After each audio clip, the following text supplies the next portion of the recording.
여기 한국의 술집에 오게 된 포르투갈 학생이 분노한 채 소리를 지르고 있습니다. 그는 한국인들의 집단적인 도둑질은 꼭 중국인들을 보는 것 같다며 학을 떼고 마는데요.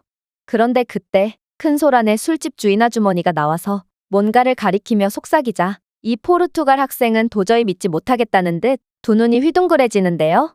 그렇다면 이 외국인이 한국에서 대체 어떤 경험을 했던 것인지 자세한 내용 살펴보도록 하겠습니다. 안녕하세요. 저는 포르투갈 출신의 대학생 브루노라고 합니다. 경영학을 공부하는 저는 한국의 발전사에 대해 매우 관심이 많았는데요. 저는 한국이 어떻게 그렇게 빠르게 발전할 수 있었으며 전 세계를 주도하는 문화 강국이자 기술 강국이 되었는지 너무나도 궁금했거든요. 그러다가 저는 직접 경험하는 것만큼 효과적인 공부는 없겠다 싶어서 한국으로의 교환학생에 도전해보게 됐습니다. 마침 저는 아시아 문화에 대한 관심도 굉장히 많았기에 이건 매우 좋은 경험이 될 거라 생각했습니다. 하지만 정말 예상치도 못한 사고가 터지고 말았어요. 그건 바로 저는 분명 한국으로의 교환학생에 지원했는데 학교 측의 실수로 중국으로 가게 되었기 때문입니다. 학교 측에서는 이러한 어처구니 없는 실수를 하고도 모든 과정은 컴퓨터가 아닌 수기로 처리하므로 서류를 처리하면서 사람이 실수를 할 수도 있는 거 아니냐는 황당한 핑계를 댈 뿐이었는데요. 그러면서도 한국이나 중국이나 똑같은 국가 아니냐며 그냥 아무데나 가라는 책임감 없는 태도를 보이더라고요. 아무래도 포르투갈에서는 매우 중요한 작업조차도 전산화가 안 되어 있는 경우가 많기에 이러한 사고가 종종 일어나는데요. 그렇게 저는 포르투갈의 기술 문제 때문에 억지로 중국으로 가게 된 것입니다. 저는 그래도 이왕 중국에 온 김에 알찬 경험들을 하고 돌아가자고 다짐했는데요. 중국은 다양한 유적지와 문화재들로 가득하다고 들었기에 제 아시아 문화에 대한 개인적인 호기심은 채울 수 있겠다고 생각했습니다. 그러나 저는 중국에 오자마자 굉장한 실망을 할 수밖에 없었습니다. 일단 유적지라고 있는 건 관리가 매우 안 되어 있어서 낙서나 훼손 등의 문제로 본래의 가치를 잃어버린 지 오래였거든요. 심지어 저는 중국의 전통시장에서도 매우 어처구니 없는 경험을 해야 했는데요. 중국 상인들은 불친절하고 경계심이 극도로 심했거든요. 그들은 물건을 구매하기 전까지는 절대로 만지지 못하게 했을 뿐더러 오랫동안 눈으로만 봐도 저를 도둑 취급하며 뭘 그렇게 빤히 보냐는 듯 노려보더라고요. 도대체 물건을 만져보지도 못하고 구매하는 게 말이 되는 것인지 저는 이들의 이러한 병적인 경계심에 학을 떼고 말았습니다. 저는 나중에서야 중국에서는 도둑질이나 소매치기 같은 경범죄가 판을 치고 있고 이들의 낮은 시민의식 때문에 자연스레 남을 의심하는 문화가 생겼다는 말을 듣게 되었는데요. 실제로 이러한 중국의 도둑질 문화를 잘 보여주듯 중국 학교의 기숙사에서는 거의 생존 게임을 하듯 학생들끼리 서로의 물건을 훔침으로써 생활하고 있더라고요. 중국인 학생들은 기본적으로 기숙사 입관 시에 아무런 물건들도 가져오지 않았고 그저 남의 물건을 당연하다는 듯이 훔쳐서 사용할 뿐이었으며 그 훔친 물건도 곧 다른 학생들에게 도둑질 당하고 있었는데요. 따라서 중국에서는 물건만 그대로일 뿐 계속해서 주인이 바뀌는 진풍경을 보이고 있었습니다. 저는 이러한 중국의 분위기에 학을 떼버렸고 제 물건을 지키기 위해 매일같이 두 눈을 부릅뜨고 다니느라 신경쇠약까지 걸렸을 정도였죠. 그렇게 저는 지옥 같은 중국 생활을 마무리하고 포르투갈로 귀국했는데요. 그런데 학교 측에서는 저번 실수에 대한 보상으로 제가 어디로 교환학생을 가든 최우선 순위의 순번으로 보내주겠다는 제안을 해오는 거 아니겠어요? 중국에서의 경험으로 아시아에 대한 많은 실망을 하게 된 저였지만 그래도 뭔가 혜택이 주어진다고 하니 혹하는 마음이 들었고 그렇게 주저없이 한국으로 가게 되었습니다. 그리고 한국은 정말 중국과는 완전히 다른 국가였는데요. 확실히 중국에 비해서는 문화재나 유적지의 숫자가 적긴 했지만 그래도 매우 훌륭한 보존 상태를 자랑해서 관광객들의 눈을 즐겁게 해주고 있더라고요. 심지어 유적지 한번 가려면 수시간은 차를 타고 이동해야 하는 중국과는 달리 한국에서는 도시 곳곳에 궁궐이나 사찰들이 즐비해서 접근성이 매우 좋았어요. 그리고 한국에서는 물건을 구매하기 전에 만져보고 입어보기까지 할 수 있었는데요. 중국에서는 정말 상상조차 할 수 없는 야외 가판대들까지 즐비해 있음에도 한국인들은 손만 가져다 대면 훔칠 수 있는 이러한 야외 가판대를 보고도 절대로 물건을 훔치지 않고 있더라고요. 그러나 역시나 가장 놀라웠던 건 바로 한국인들 그 자체였어요. 저는 기숙사 입관 및 한국에 대해 조금 더 알아보고 싶은 마음에 원래 일정보다 빨리 한국에 도착했는데 한국인 학생들은 저를 마치 오랫동안 알고 지낸 친구처럼 스스럼 없이 대해주더라고요. 이들은 제가 기숙사에 처음 왔으니 환영 파티를 해야 한다면서 첫날부터 저를 술집으로 끌고 가기 시작했죠. 한국인들은 술을 무척이나 사랑하는 포르투갈인들보다도 훨씬 술을 좋아하는지 술집은 아직 개강 전임에도 사람들로 북적이고 있었습니다. 그런데 한국인 친구가 북적이는 술집에서 주변 눈치를 보더니 이내 충격적인 행동을 하기 시작하는 거 아니겠어요? 그는 갑자기 술집에 비치된 냉장고에서 몰래 소주 2병을 꺼내서 가져왔거든요. 저는 그의 행동에 엄청난 실망을 할 수밖에 없었습니다. 그렇게나 첫인상이 좋던 한국이었지만 결국 한국인들도 중국인들처럼 도둑질을 하는데 거리낌이 없었고 그저 틈이 보이면 훔쳐댈 뿐이었거든요. 하지만 부끄럽게도 저는 그러한 상황에 침묵할 뿐이었습니다. 저는 중국에서 도둑질을 하는 중국인 기숙사생에게 항의를 했다가 이건 훔치는 게 아니라 잠시 빌려 쓰는 거고 중국에서는 이렇게 서로 빌려 쓰는 게 당연한 건데 뭔데 중국인을 가르치려 드냐며 집단 폭행을 당할 뻔했던 적이 있거든요. 아무래도 한국인들이 이렇게 도둑질을 아무렇지도 않게 하는 뻔뻔한 사람들이라면 괜히 지적을 했다가 큰일이 벌어질 게 분명했죠. 그렇게 곧 안주라고 불리는 음식이 나왔고 저는 한국의 푸짐한 안주를 먹으며 애써 지난 일을 잊으려 했습니다. 하지만 저희가 훔친 소주를 전부 비우자 이번에는 다른 한국인 친구가 주인의 허락도 없이 냉장고에서 또 다른 소주를 가져오는 거 아니겠어요?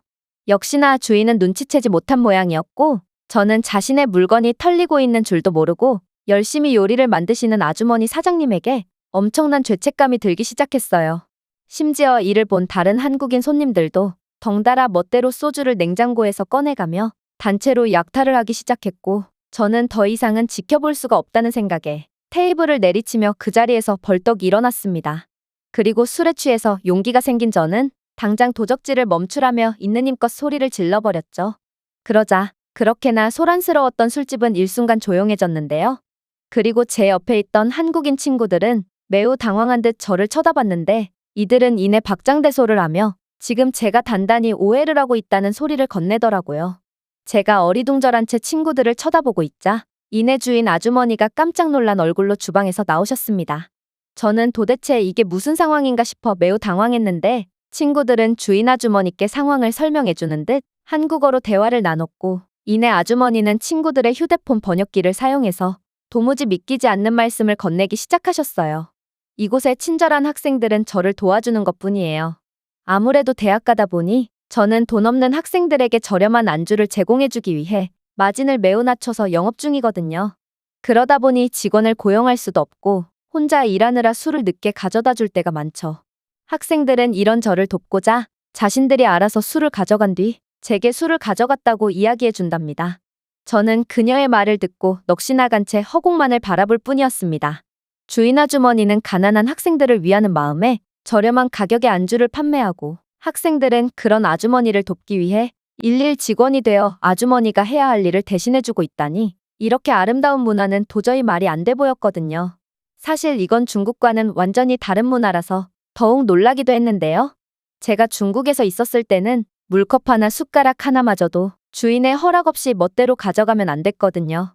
실제로 중국의 한 식당에서 제게 음식만 가져다 주고 식기류를 안 가져다 주길래 주인에게 식기류를 가져다 달라고 요청했지만 주인은 바쁜지 제 말을 무시하더라고요. 그래서 저는 주방 바로 앞에 놓인 식기류를 가져갔는데요. 그런데 그렇게 불러도 대답 없던 중국인 식당 주인은 제가 식기류를 집자마자 노려보더니 이내 저보고 도둑놈이라며 고함을 치고 나가라고 하더라고요. 나중에 알고 보니 중국에서는 식당의 식기류나 물컵 그리고 장식품들을 훔쳐가는 일들이 너무도 비일비재하기에 식당 주인이 주는 것 외에는 절대로 뭔가를 만져서도 안 된다고 했습니다. 하지만 한국은 서로 간의 신뢰를 바탕으로 서로가 서로를 돕는 아름다운 문화를 유지하고 있다니 저는 이 나라를 의심한 것에 대해 엄청난 죄책감이 들었을 정도로 한국의 문화에 완전히 반해버렸습니다. 중국이야 정도가 심하긴 하지만 포르투갈에서도 관광지 주변에 외국인들이 찾는 곳이 아닌 현지인들만 가는 곳에서는 메뉴 하나를 주문할 때마다 무조건 선결제를 해야 해서 불편한 게 이만저만이 아니거든요. 아무튼 저희는 한국의 술집에서 소주를 3병씩이나 마셨고 그렇게 얼큰하게 취한 채 계산을 하려고 했습니다. 그런데 갑자기 아주머니와 친구들이 한국어로 진지한 대화를 나누기 시작하는 거 아니겠어요? 저는 그들이 대체 무슨 말을 하는 건지 궁금해서 물어봤고 한국인 친구는 제게 정말 경악을 금치 못할 충격적인 대답을 해주더라고요. 주인 아주머니께서 정신이 없어서 우리가 마신 술을 계산서에 등록하지 못하셨대. 그래서 우리가 소주 몇 병을 마셨는지 물어보시네. 아니, 어떻게 아주머니는 자신이 직접 빈술병의 개수를 확인해보는 게 아닌 손님들을 믿고 그대로 계산을 할 수가 있는 것이며 친구들도 마신 술병의 개수를 속이지 않고 솔직하게 말할 수 있단 말인가요? 저는 이제 한국에 대해 놀라기도 지쳐서 그저 머리를 감싸쥔 채 술집에서 나올 뿐이었습니다. 그리고 다음 날 친구들은 기숙사 식당에 가서 해장이나 하자며 저를 식당으로 끌고 갔는데요. 그런데 저는 식당에 들어가자마자 보게 된 장면에 온몸에 소름이 돋아버렸죠. 왜냐하면 조식의 가격이 1,000원밖에 하지 않았거든요. 어떻게 이런 가격이 가능할 수가 있단 말인지 저는 몇 번이고 눈을 비비며 가격표를 확인했습니다. 한국보다 물가가 저렴한 포르투갈에서도 이런 파격적인 가격은 절대로 불가능하거든요. 저는 매우 놀란 눈으로 한국인 친구들에게 이게 무슨 상황이냐고 물어봤는데요. 친구들은 한국에서는 돈이 부족한 대학생들과 근처 주민들에게 복지 차원에서 저렴한 식사를 제공하고 있다는 도저히 말이 안 되어 보이는 이야기를 해주더라고요. 사실 포르투갈에서는 어려워진 전 세계의 경제 상황에 특히나 큰 피해를 보고 있어서 높은 물가 때문에 많은 사람들이 고통받고 있는데요. 그리고 한국 또한 이러한 위기에 함께 휩쓸린 건 예외가 아닐 텐데도 아직도 끄떡없이 사람들의 복지에 신경 쓰고 있다니 한국은 매우 탄탄한 경제 구조와 유럽 웬만한 국가들과는 비교조차 안 될 정도의 매우 거대한 경제 규모를 가지고 있는 선진국이기 때문에 가능한 일 같았습니다. 심지어 한국의 학생 식당은 셀프바라는 시스템까지 이용하고 있어서 부분적으로 반찬들을 원하는 만큼 가져갈 수 있도록 되어 있었는데요. 포르투갈에서는 이러한 뷔페식 형태의 식당에서 굶주린 사람들이 몰래 음식들을 주머니나 일회용 봉투에 담아서 가져가는 경우가 많아서 사회적으로도 많은 문제를 일으키고 있는 게 현실입니다. 따라서 포르투갈의 뷔페식의 식당에서는 손님들이 음식을 훔쳐가는지 확인하는 역할을 맡은 전문적인 직원을 채용해놓고 있기까지 하죠. 그러나 한국의 선진적인 시스템과 시민의식은 정말 차원이 달랐던 것입니다. 저는 한국의 저렴하지만 높은 퀄리티의 식사를 사진 촬영해서 포르투갈에 있는 제 대학교 친구들에게 보여주기까지 했는데요. 그러자 이들은 웬 호텔을 갔냐며 이 정도 퀄리티의 식사가 대학교에서 제공될 리도 없고 가격도 도저히 말이 안 된다며 유통기한이 지난 음식을 떨이로 파는 거 아니냐는 다소 한심스러운 반응까지 보이더라고요. 한국은 그야말로 포르투갈 사람들 입장에서는 도저히 믿을 수가 없는 선진적인 모습들만 보여주고 있던 것입니다. 그런데 식사 후에 친구들은 제게 기숙사 이곳저곳을 구경시켜주겠다고 말해오는 거 아니겠어요? 그리고 그렇게 둘러보게 된 학교 기숙사는 정말 충격 그 자체였습니다. 일단 기숙사 샤워장이나 세탁실부터가 중국과는 수준 자체가 달랐는데요. 샤워장에는 무료 공용 세면도구함이 따로 설치되어 있어서 따로 비품을 구매할 필요조차 없었고 세탁방에는 세제와 섬유유연제도 공용 비품으로 무료로 제공되고 있었거든요. 심지어 세탁실 옆에 빨래 건조대에는 많은 학생들의 빨래들이 건조되고 있는 걸로 보아 한국에는 도둑 따위는 절대로 찾아볼 수 없는 듯 보였습니다. 중국에서는 절도 문제 때문에 이러한 공용 비품은 정말 기대조차 할 수 없고 빨래 도둑들이 들끓고 있어서 공용 건조대를 사용할 수도 없는데요. 그런데 중국인들은 기숙사 방 내부에 건조하는 빨래들도 몰래 훔쳐가고 있어서 하루에도 몇 번씩 자신의 훔쳐간 옷을 입고 있는 사람과 원래 주인과의 주먹 다짐이 학교 곳곳에서 벌어지고 있죠. 따라서 한국이 보여주는 모습은 그야말로 한국인들처럼 높은 시민의식을 가진 사람들만이 유지가 가능한 특별한 모습인 것입니다. 하지만 아직 놀라기는 일렀어요. 며칠 후 학교 수강 신청 날짜가 다가왔는데 한국인 친구들은 한국 대학교의 수강 신청은 전부 PC나 스마트폰으로 하면 된다는 말도 안 되는 이야기를 해왔거든요. 이건 수강 신청 날이 다가오기 며칠 전부터 행정실 건물에서 노숙을 하며 줄을 선 뒤 일일이 수기로 강의를 선택해야 하는 포르투갈의 대학교 시스템과는 차원이 다른 시스템이었는데요. 포르투갈에서는 아직도 수강 신청 전산화가 이루어져 있지 않아서 수강 신청 날 직전에는 새치기 및 행정실 앞에서 노숙을 하는 학생들의 텐트를 털어가는 범죄무리까지 들끓으며 학교는 아주 난장판이 되어버리죠.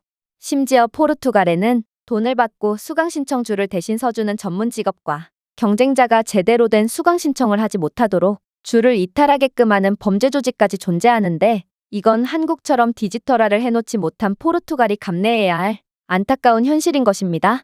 그러나 저는 한국의 이러한 선진화된 시스템에 마냥 감탄만 하고 있을 수는 없었습니다. 저는 지금껏 친구들에게 한국의 모습에 대해 항상 놀라는 반응만 보였기에 이번마저 놀란다면 뭔가 포르투갈의 명예를 실추시키고 후진국으로 만드는 것 같은 느낌이 들었거든요. 따라서 한국 대학교에 수강 신청 전산하는 불합리한 거 아니냐며 컴퓨터나 스마트폰이 없는 학생들은 어떻게 수강 신청을 하냐며 따지기 시작했죠. 실제로 포르투갈은 PC 및 스마트폰 보급률이 아직도 현저히 낮거든요.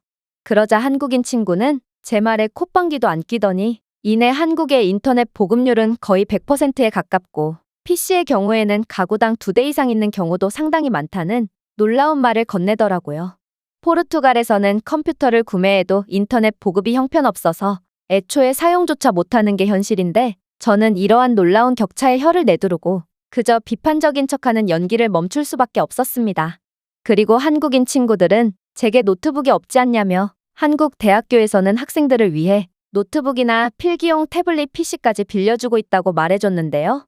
그렇게 저는 노트북을 대여해서 기숙사 방 안에서 수강 신청을 완료하는 기적과도 같은 경험을 할 수 있었습니다.